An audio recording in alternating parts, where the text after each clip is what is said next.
The euro is a very ambitious political project that started after the Second World War to bring prosperity and peace in Europe. But what is clear looking at the numbers of these 15 years is that from a purely economic point of view, it's not working well.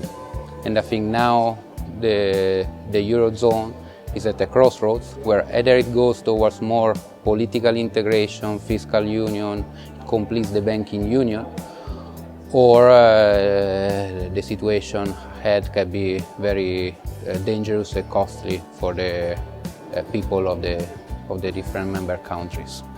Only if there is more political integration, both in terms of more fiscal integration and also financial integration in terms of the European Banking Union.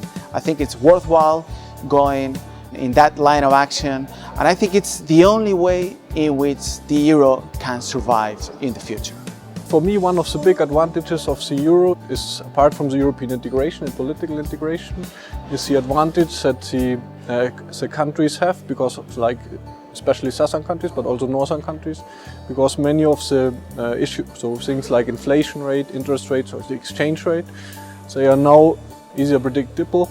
And this means, especially for firms or individuals which undertake investment projects, it's much easier to make a long-term plan for the investment, because you can predict that the inflation rate will not vary by more than, will be around between 0 and 2%. The interest rates will be in a corridor, let's say, between 0 and 5%.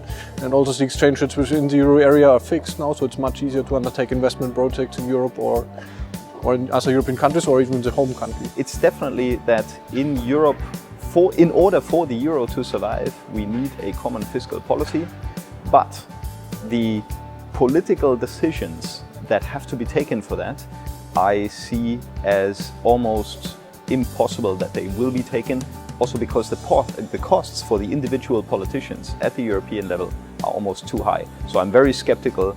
It's necessary, but I'm very skeptical with respect to if it is at all realistic.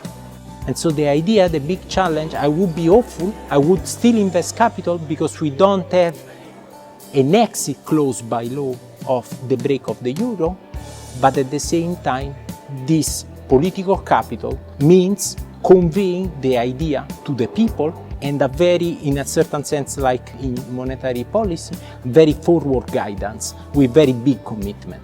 Because otherwise, societies and the current let's say parties that are against the euro will win the challenge, and probably we will have a big crisis because of the break of the euro and the reinstitution of national currencies.